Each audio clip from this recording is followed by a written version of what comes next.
All right, so this is now take 3 of my chance of introducing myself to you guys via the Mission43 podcast. So I'm Dan McGurkin. Welcome to the Mission43 podcast.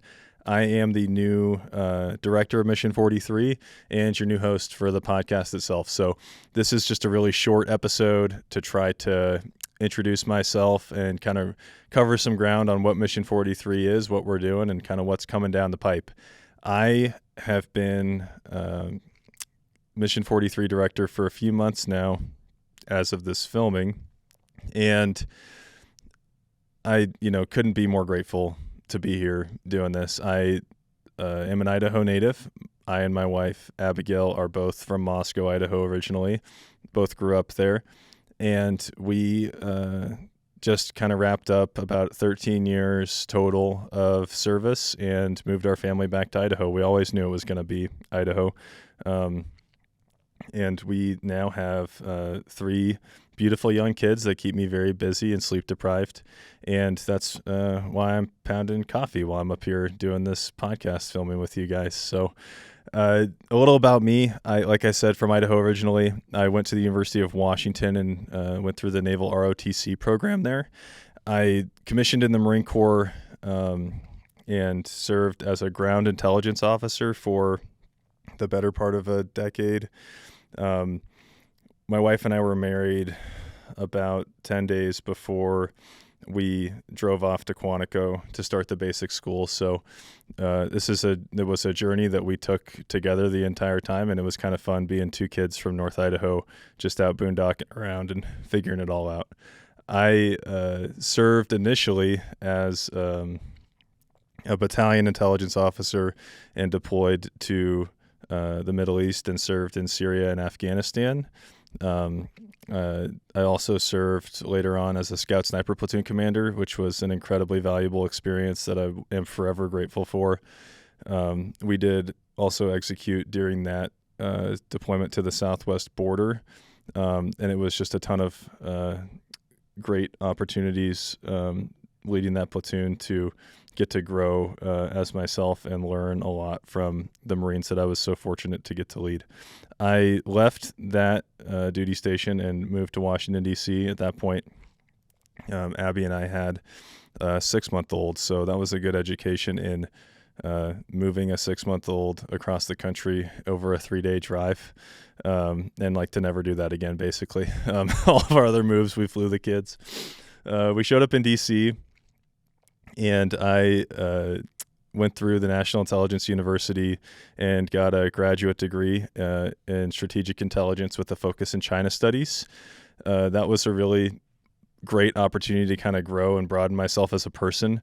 I'd always been a G.I. Joe kid, knew I was going to join the military, but I had never really saw myself doing kind of like an area specialization thing. And when the China concentration kind of came up, it was just a lot of organic kind of fun and good chances to learn about a lot of new stuff that I found to be super important from a national security lens, and really fulfilling work and full of good people doing that work. So I left NIU and spent a few years in the intelligence community. A little bit of that time was spent as a daily intelligence briefer at the White House, which was a really formative and great experience. Again, working with great people, working long hours, getting little sleep, and just trying to do all that they could to keep the nation safe, secure, now and into the future. Like I kind of say sometimes, I love side quests. I love just trying new things. So I spent a few parts of my time in D.C. doing a couple other things. I did teach for a little bit as an adjunct professor at the National Intelligence University in the China program. And then I executed a fellowship with the Center for New American Security, which is a nonpartisan think tank in Washington, D.C., focused on national security and forward-leaning, kind of future-focused national security threats.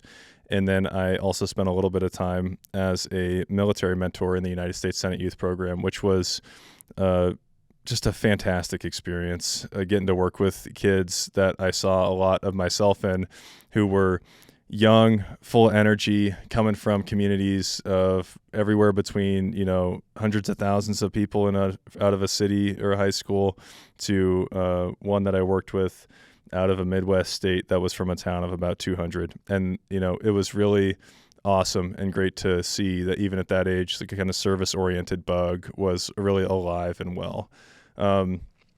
My wife and I, like I said, always knew Idaho was going to be where we were going to end up. We lived in 6 states and Washington, D.C. over the course of our time in the military, and we just knew that Idaho was where we belonged. So when it came time to get out, I thought of Mission 43 because about 8 years ago, my brother sent me a hat in the mail with a note or something that kind of just said, hey, you're not a veteran yet, but whenever you do get out and get back to Idaho, this is a newish kind of veterans organization that's working in Idaho that's worth checking out. So it looked just like this hat, if you can see it, that I'm wearing.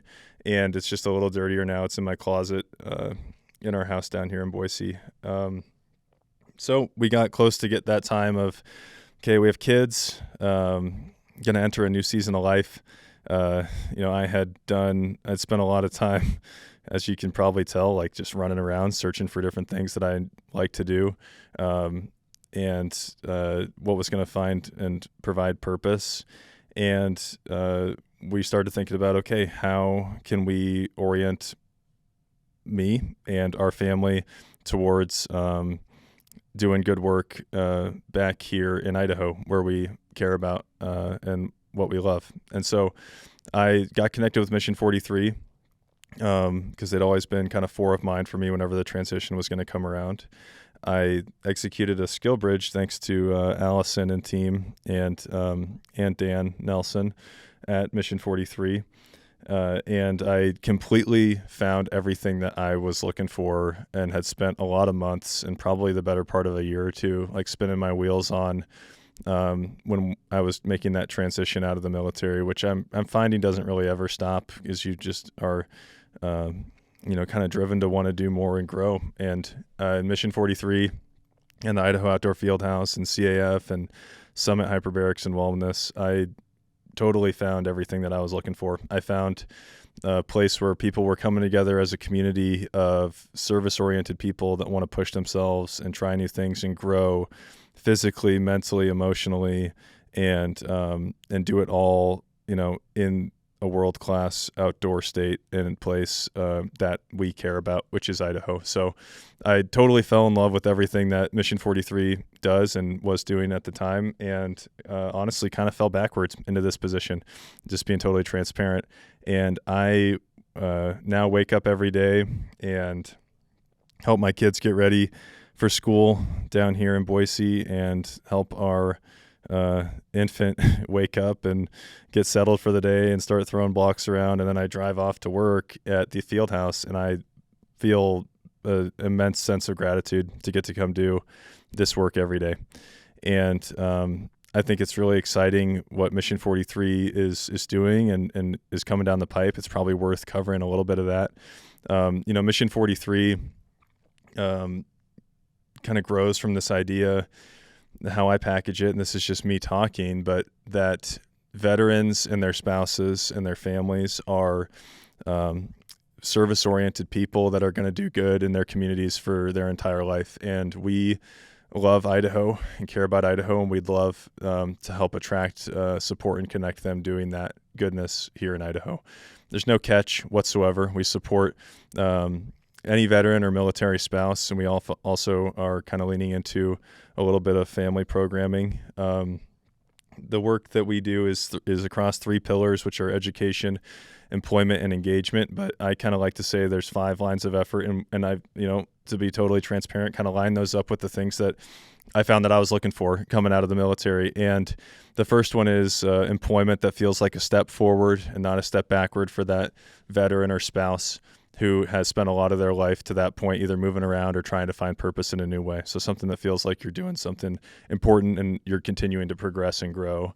The second one is education, education and intellectual opportunities generally that give you the chance to grow as a person and feel like you're taking another step forward, whether it's in your career or just trying to expand your horizons.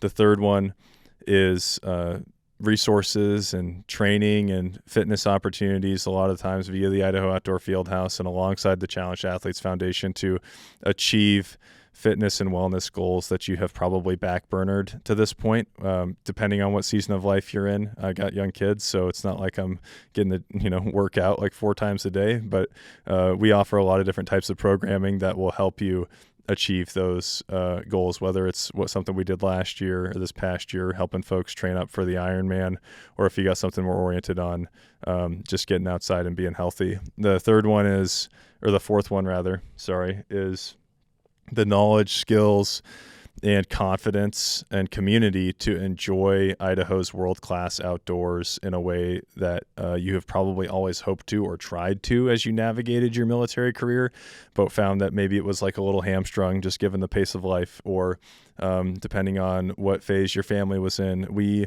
work hard via the Idaho Outdoor Fieldhouse to get you to a place where you feel confident in trying a new hobby, whether it's fly fishing or if you just want to get into the backcountry and do some hiking and see the stars and disconnect.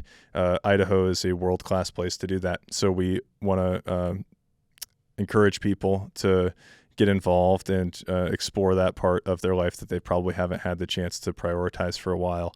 And then lastly is one that I'm incredibly passionate about and probably comes through whenever I'm just talking like this. But, the lifestyle for folks that are driven, service-oriented, whether you're a veteran, a spouse, or that whole family, is difficult, and because you're constantly pushing yourself to grow. And I think a big part of the work that we do can and does and should involve the idea that a healthier family here in Idaho than anywhere else. And that's just really straightforward, no catch, no weirdness, like knowledge, tools, conversation, space, frameworks to try to help, in my case, try to help you be a better husband, a better father, a better son, or maybe a better family, and to get to go and do those first 4 things that we talked about together and feel really strong and good about it when you come home at the end of the day. And so that's the work that we do with Mission43. We try to be really intentional about targeting, folks where they're at in their service trajectory. So we have programs for active duty folks that are connected to Idaho, like I was when I was on active duty and my wife was. We also have programs that are tailored really specifically towards the transition, which is that rockiest time from active duty military veteran or spouse. And then we've got programs that look at trying to provide an improvement in quality of life across any of those 5 things if you're already settled out here in Idaho and are just looking for that. So we're really excited about the work that's coming from Mission43. We're incredibly grateful for Dan Nelson's time as director.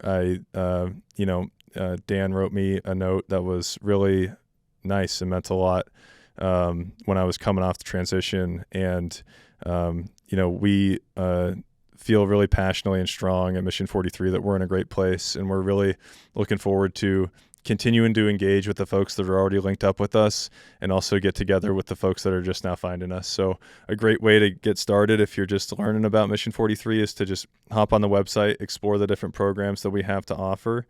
And once you kind of get a sense of what is out there, you can feel free to drop us a note via the website. I think my email address is up there. You can email me directly if you want to, or Allison or Chad or Zach or anybody.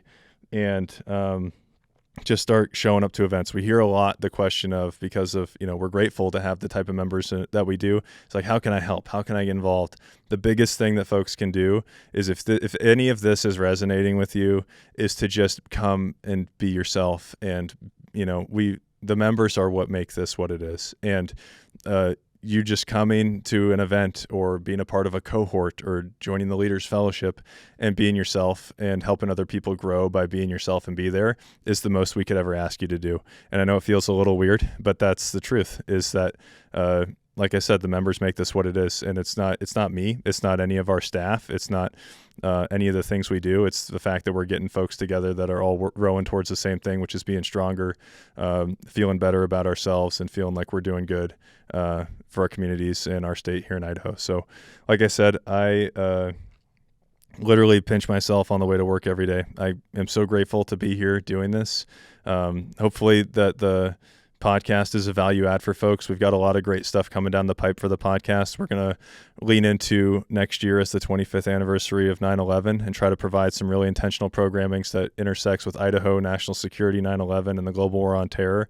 We've also got some programming that's going to be and podcasts that are going to be kind of tailored toward, like I said, those 5 lines of effort and helping folks explore different ways that Idaho is already or could, maybe be a good fit for someone who is coming out of the military or that military spouse. So like I said, incredibly grateful to do it. Hopefully you guys find it as a value add. Feel free to drop us any feedback or notes, and we're here listening.